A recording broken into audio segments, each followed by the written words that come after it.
Olá, sejam bem-vindas de volta nesse podcast da Maternidade para a Vida. A gente vai começar agora uma nova fase e eu tô bem feliz com essa nova fase. Queria contar um pouquinho para vocês como é que vai ser. Eu quero começar a trazer para vocês um pouco mais profundamente sobre o primeiro setênio de uma mãe, o maternar como esse grande portal e esse caminho para o nosso despertar e para o nosso empoderamento. Eu vou trazer mulheres para conversar comigo sobre isso, quero trazer referências de estudos que eu tenho feito.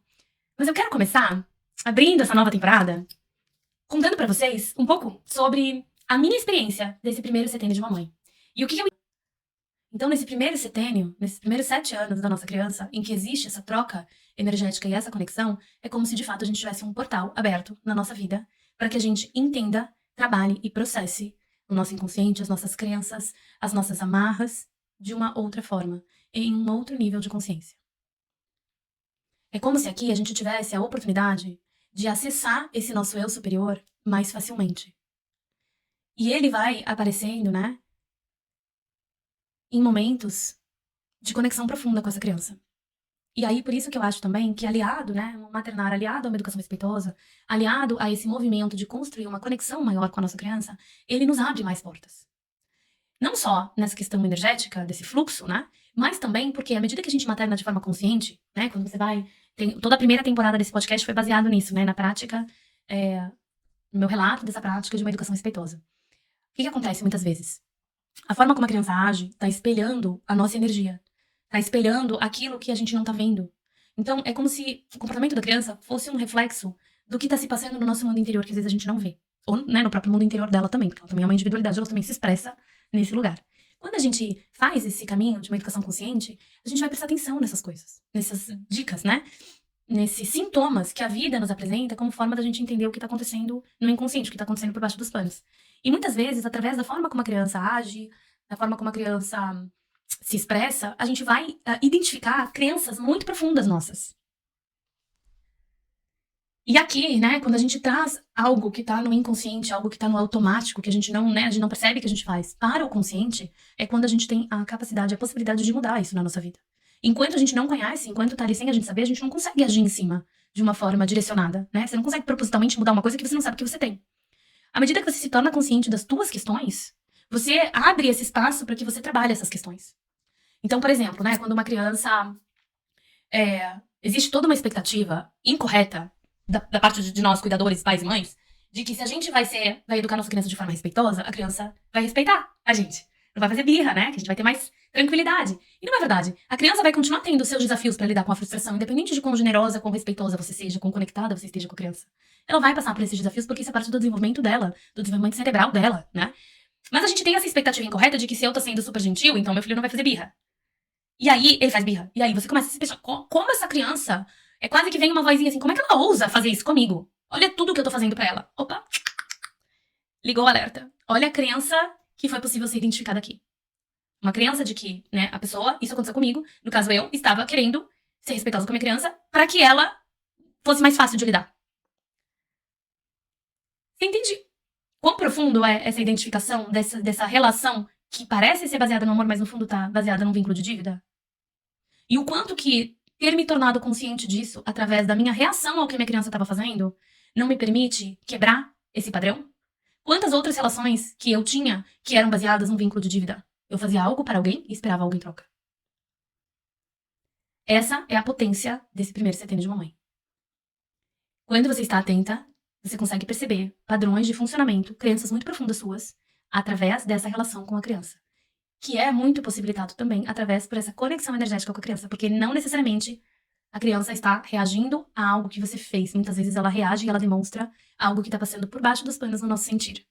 Porque a gente está conectado, a criança sente o que a gente sente. Ela percebe, ela capta isso. E, claro, quanto menor a criança, mais ela capta, porque esse é um mecanismo de sobrevivência que a gente tem, de captar, né, o ambiente, o que não é dito, o que é sutil, do ambiente onde a gente está sendo criado, para que a gente se conecte melhor com nossos cuidadores, para que a gente não seja deixado no meio da caverna, sozinho. Existe isso, né, como um mecanismo biológico de sobrevivência. E, é claro, à medida que a criança cresce, ela vai perdendo isso, né, e vai se desenvolvendo. Então, Dentro dos primeiros 7 anos, os primeiros anos são muito mais intensos em relação a isso, mas essa nossa abertura energética e essa troca energética, essa capacidade da criança nos ler e esse portal que fica aberto para que a gente consiga enxergar mais profundamente as nossas crenças inconscientes, isso acontece durante os primeiros 7 anos. Muito intensamente.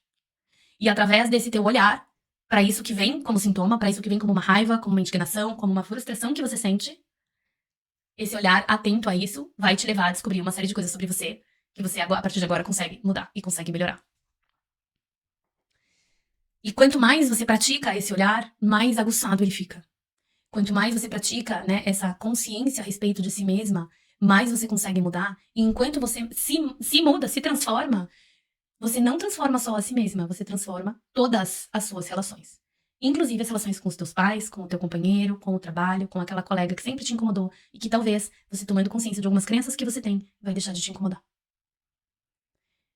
A gente percebe aqui o quanto que a gente busca validação externa, o quanto que a gente deixa esse poder pessoal na mão de outras pessoas, o quanto que a gente precisa começar a retomar isso pra gente. Tudo isso faz parte desse despertar e desse movimento de empoderamento que pode acontecer na maternidade, quando a gente sai dessa lógica patriarcal de ficar atendendo, respondendo e garantindo cheque num checklist infinito. Porque esse checklist das expectativas da sociedade, ele nunca acaba. Sempre tem uma coisa a mais pra se fazer, sempre tem uma coisa que você poderia fazer melhor.